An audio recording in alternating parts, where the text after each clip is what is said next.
바울과 바나바는 1차 선교 여행을 아주 성공적으로 잘 마쳤습니다. 소아시아 지역이라고 성경에는 나와 있습니다만 터키 지역이죠. 특별히 8개 도시를 돌면서 유대인들의 핍박이 있었습니다만 이방인들을 중심으로 해서 교회로 돌아오는 성도들이 굉장히 많았다. 이방인들에게 복음의 문이 활짝활짝 열렸다 하는 것을 보셨습니다. 그리고 이어지는 본문이 오늘의 본문 내용입니다. 우리 교단에서는 1년에 한 번 매년 9월이 되면 총회를 열어요. 전국에 68개 노회, 우리가 소속된 노회는 대전 선호회죠.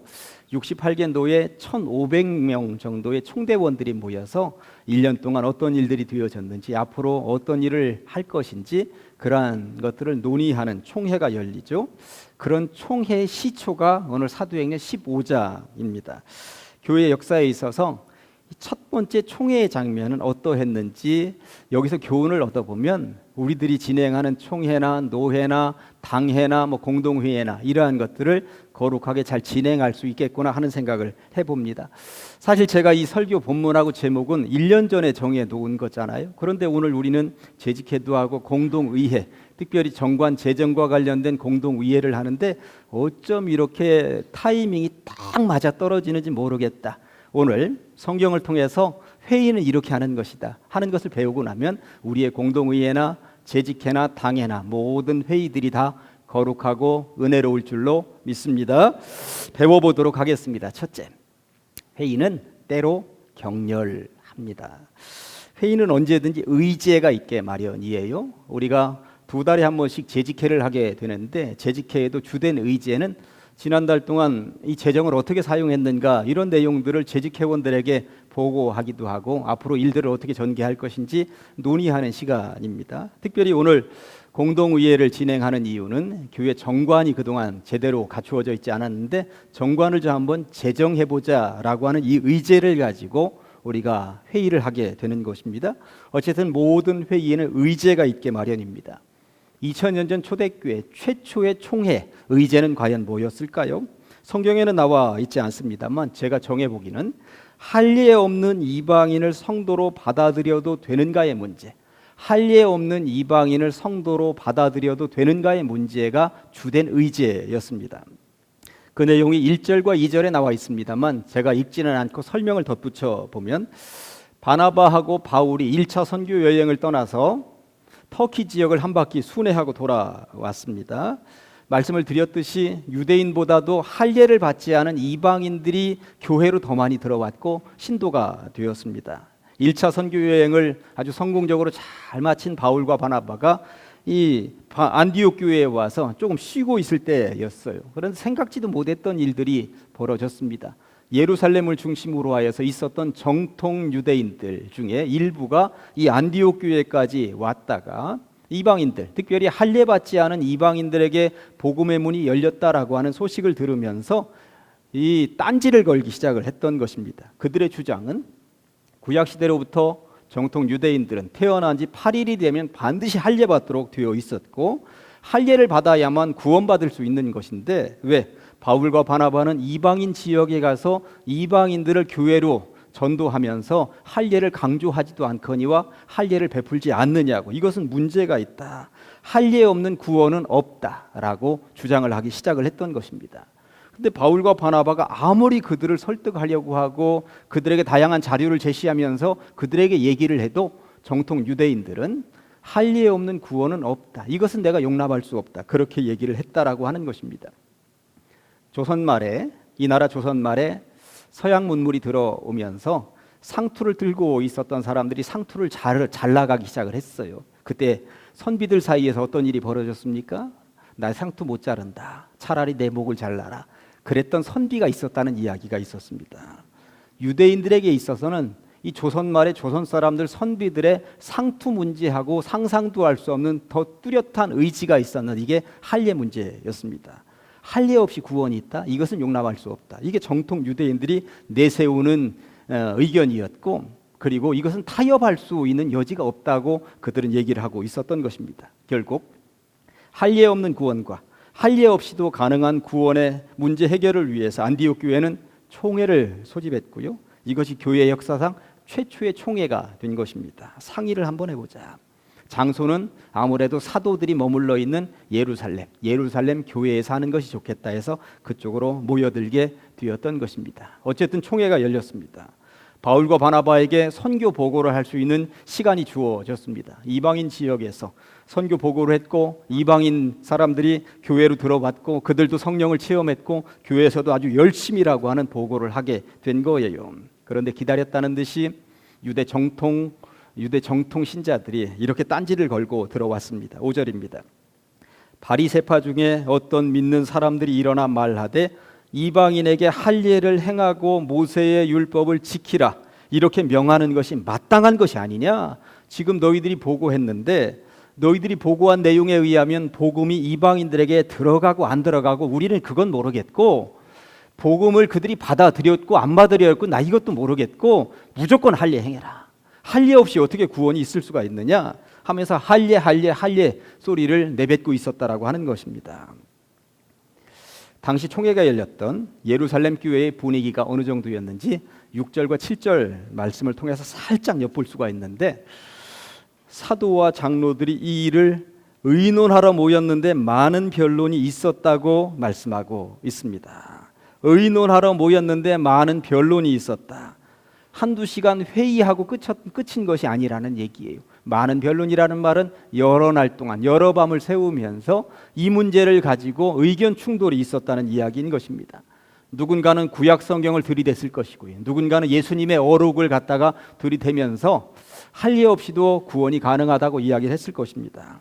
할례 없이 구원은 없다 파와 할례 없이도 구원은 가능하다라고 하는 파로 나뉘었는데 아무튼 이들의 말다툼이 대단했다는 이야기인 것입니다. 고성이 오고 갔을 수도 있고 손가락질이 오고 갔을 수도 있습니다. 사람이 모이는 곳에는 언제나 의견이 분분합니다.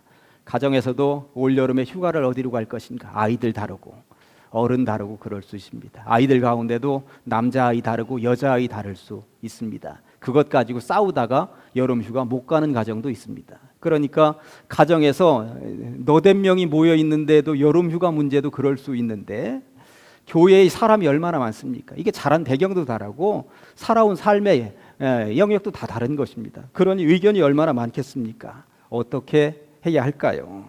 두 번째 주제를 회의에는 언제든지 중재자가 필요하다라고 하는 것입니다.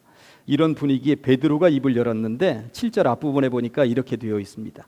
많은 변론이 있은 후에 베드로가 일어나 말하되 형제들아 하고 낮은 베이스 톤으로 쭉 형제들아 하고 이야기를 했을 거예요.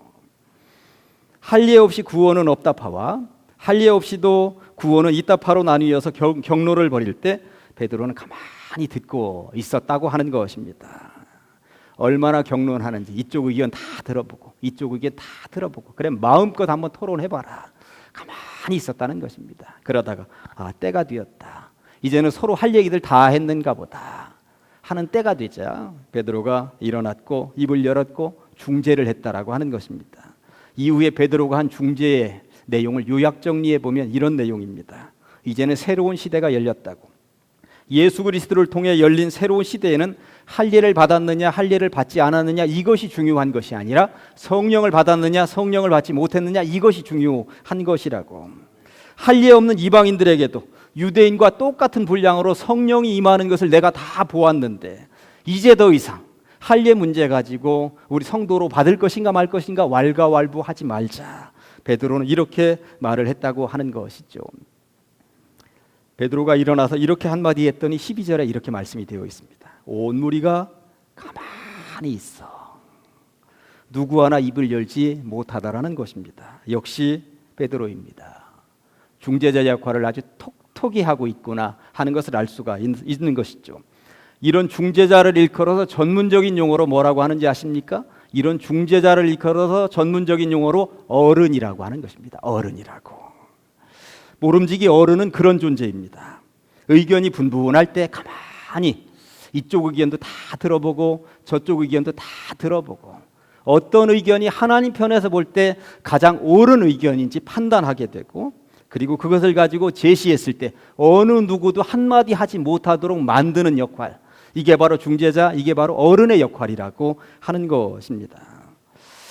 그런데 사실 따지고 보면 베드로도 처음에는 이방인들을 향하여서 이렇게 마음이 열려있던 사람은 아니었습니다. 사도행전 10장을 읽어보면 이방인 고넬료에게 가서 네가 복음을 좀 증거해야 되겠다 했더니 가고 싶지 않아서 미적미적댔던 사람이 이 베드로였거든요. 그런데 사도행전 10장에서는 그랬던 인물이 여기 사도행전 15장에서는 이방인 편을 들고 있습니다. 이방인들이 할례 받고 받지 않고 그거 상관없다라고 하면서 이방인 편을 들고 있는 것입니다. 무슨 일이 있었기에 베드로가 이렇게 변화된 것일까요? 베드로가 체험을 했거든요. 이방인 고넬료의 집에 가서 그 가정에 성령이 임하는 것을, 할례 받지 않은 이방인들에게도 성령이 임하는 것을 두 눈으로 보고 온몸으로 체험했던 것입니다. 아, 할례 없는 백성들에게도 성령이 임하는구나. 할례가 없이도 구원이 가능한 것이구나. 가정에서도 중재자가 필요하죠. 이번 여행 여름 휴가 어떻게 할 것인가? 아빠들이 어른 역할을, 엄마들이 어른 역할을 하는 것이 얼마나 중요합니까? 그런데 어른 역할을 하려면 어른 대접을 평소 받도록 준비하고 있어야 되는 거예요. 교회에서도 언제든 존경받는 어른이 중재 역할을 하면 모두가 다 조용. 맞아, 오라 맞아. 우리 어른, 우리 장로님 말씀이 맞아. 오늘 우리는 공동의회를 하게 되는데 그런 중재자 어른을 기대해 보겠습니다. 세 번째, 이제 마지막 세 번째 하나만 더 말씀드리고 마무리합니다. 회의를 마치면 따라야 합니다. 긴 시간 난상 토론이 벌어진 이후에 베드로가 어른으로서 한마디 하니까 회의장이 조용해졌습니다. 이때 의장을 맡고 있었던 야고보가 결론을 내리죠. 13절에 보니까 말을 마침에, 그러니까 베드로가 말을 마침에 야고보가 대답하여 이르되 형제들아 내 말을 들으라. 여기에 등장하는 이 야고보가 초대교회 최초 총회장이었고요. 예수님의 육신의 동생이었습니다. 야고보서의 저자 그 야고보입니다. 아무튼 이제는 회의를 했으니 결론을 내려야 하고 내린 결론을 공유해야 하는 시간이 되었습니다. 그런데 문제는 우리들도 회의해봅니다만 어떤 회의든 100%를 만족시키는 회의는 하나도 없습니다. 집안에서도 여름휴가 어떻게 할 것인가 이런 의견 다 들어보다가 아빠가 아무래도 이번에는 다양한 의견을 볼 때 여기로 가야 될 것 같다 하지만 한쪽에서는 입이 이렇게 나와 있는 아이 하나 있거든요. 100% 만족시킬 수가 없다라고 하는 것입니다. 교회에서도 마찬가지입니다. 조금씩 양보하지 않으면, 조금씩 용납하지 않으면 회의라고 하는 것은 하지 아니한만 못한 회의로 갈 수도 있다라고 하는 것입니다. 회의를 했고 충분히 토론을 했고 결의를 했으면 이후에는 따라야 되는 것입니다. 한국 기독교의 역사를 보면 분열의 역사라고 하는 것, 우리 장로교단의 역사만 봐도 그렇습니다. 이 나라가 일본으로부터 해방이 된 이후에 1951년도에 총회가 열렸어요. 그 총회가 열렸을 때에 어떤 내용이 주된 의제였느냐 하면 일제강점기에 신사참배를 한 사람들과 신사참배를 한 목사교회와 신사참배를 하지 않은 목사교회와 이게 아주 투닥투닥 뚜렷한 의견 충돌이 있었습니다. 1951년이면 한참 나라는 전쟁 중인데 모든 교회가 하나가 되어서 무릎 꿇고 기도해도 이게 나라가 될까 말까 한 이 시점에 한참 전쟁 중에 이 교회는 싸우고 있었어요. 이 장로교회가 소집한 총회에서 신사참배 문제로 의견이 분분했고 중재자도 있었는데 문제는 100%를 만족시키지 못했습니다. 결국 고신 측이 갈라져 나갔죠. 고신 측과 결별하게 되었고 남한과 북한도 남북으로 갈라지게 되었습니다. 그러다 김재준 목사님을 중심으로 해서 진보적인 신앙을 소유한 이들이 1954년도 기독교 장로회라는 이름으로 또 갈라져 나갑니다. 똑같은 수순이었습니다. 총회를 했고 의견이 분분했고 중재자도 있었는데 총회의 결의를 듣지 않으니 그렇게 듣지 않는 사람들이 갈라져 나갈 수밖에 없었다라고 하는 것입니다. 우리 장로교회는 이후에 한 번 더 분열을 하게 되는데 1959년의 일이었습니다. 공산권 국가의 그리스도인과 연합을 할 것인가 말 것인가의 문제로 총회가 모였습니다. 총회 장소는 충남대학교 병원 앞에 있는 대전중앙교회였습니다. 의견이 분분했습니다. 공산권 국가의 그리스도인과도 연합해야 한다는 측이 우리가 지금 들어있는 통합 측이고요. 공산당은 지긋지긋한데 무슨 공산권 국가와 연합을 하느냐 했던 측이 합동 측입니다. 중재자도 있었고 그러나 서로는 서로를 반목하게 되었고 갈라지게 되었습니다. 그래서 장로교는 통합측, 우리 같은 통합측과 합동측으로 분열하게 된 거죠. 정말 안타까운 우리 장로교의 부끄러운 역사입니다. 제1회 총회에서 야고보는 총회장의 권위를 가지고 선포를 합니다. 그리고 전국 교회에 공문을 써서 보냅니다. 앞으로는 할례를 받았느냐 받지 않았느냐에 따라서 구원과 연결시키지 말라고 말이죠. 2000년 전 그 총회에서 구원을 받으려면 반드시 할례를 받아야 한다고 결의를 했더라면 이후에 모든 기독교의 사내들은 할례를 받아야만 했을 것입니다. 그러나 그때 총회의 결의가 그거 없어도 된다라고 한 것 때문에 많은 사내들이 살아남았습니다. 아무튼 이렇게 제1회 총회가 대단원에 막을 내리게 되었습니다. 여기에서 중요한 것은 결정이 되었으면 받아들여야 한다는 것입니다. 아무리 내가 주장한 의견과 다른 방향으로 결정이 되었다 하더라도 충분한 의견 교환이 있었고 어른이 중재자 역할을 했고 총회장의 권위를 가지고 꽝꽝꽝 두드렸으면, 그리고 공적인 문서를 통해서 결의 내용이 회람이 되었으면 그것은 어떤 일이 있어도 지키고 따라야 한다는 것이죠. 초대교회는 그렇게 했고요. 이후 아름답게 성장을 거듭했다고 성경은 말씀하고 있는 것입니다. 그러나 우리 장로교는 1950년대에만 3번 고신 측과 기독교 장로회 측과 합동 측과 분열을 하면서 이 땅에 부끄러운 이름을 남기고 말았습니다. 충분히 그들은 토론했을 텐데, 교단의 어른도 있었을 텐데, 총회장의 권위를 가지고 선포도 했을 텐데 내 의견과 다르다며 갈라져 나갔고 서로 결별의 수순을 밟았다고 하는 것이죠. 우리는 오늘 정관 재정과 관련한 공동의회의 문을 엽니다.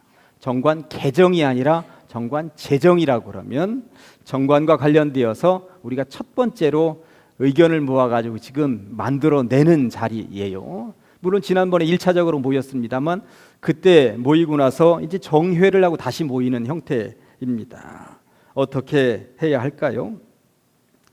충분한 의견 교환, 그동안 시간이 지나면서 다양한 의견 교환들이 있었을 것입니다. 이런 의견도 있고 저런 의견도 있고 또 회의석상에서도 얘기할 것입니다. 얘기하십시오. 얘기하셔야죠. 그렇게 충분한 의견 교환, 때로는 격론이 있을 수도 있습니다. 그러나 거기에 누군가 의견을 다 듣고 난 다음에 중재자 역할을 하는 어른 역할을 하는 분도 계셨으면 좋겠다는 생각이 들고요. 그리고 결의하면 이후에는 따라야 된다라고 하는 것입니다. 그런 교회가 아름다운 교회이고 그런 모임이 아름다운 모임이라고 하는 것입니다. 이번 여름에 내가 가고 싶은 곳을 못 가고 오빠가 가는 곳으로 여름 휴가가 결정되더라도 결정되면 따라가는 거예요. 아무리 입이 이렇게 나오고 싶어도 그냥 거기 순종하고 가는 거예요. 교회도 마찬가지입니다. 결정이 되면 따르는 것입니다. 그렇게 할 때에 교회는 아름다운 모양으로 성장하게 되고 우리 교회는 복된 교회가 될 줄로 믿습니다. 기도하십니다. 하나님 아버지 감사합니다. 초대교회 첫 총회의 장면을 말씀을 통해서 보게 하시니 감사합니다. 분열을 초래할 뻔했던 역사를 슬기롭고 지혜롭게 잘 극복해내는 장면을 보면서 오늘날 무분별하게 갈라지고 쪼개지는 교회 역사를 부끄러워하며 반성해 봅니다. 예수만이 구주라는 진리에 어긋나지 않는 범위 내에서 남을 나보다 낮게 여기며 인정할 수 있게 하시고 서로 존중하며 보듬어주는 아름다운 초대교회의 전통을 이어가게 하여 주시옵소서. 이후에 우리 교회에서 진행되어지는 재직회나 공동의회의 모든 회의 과정 가운데 주님께서 진행하시어서 우리 교회가 더욱더 하나가 되는 계기가 되게 하여 주시옵소서. 예수님의 이름으로 기도합니다. 아멘.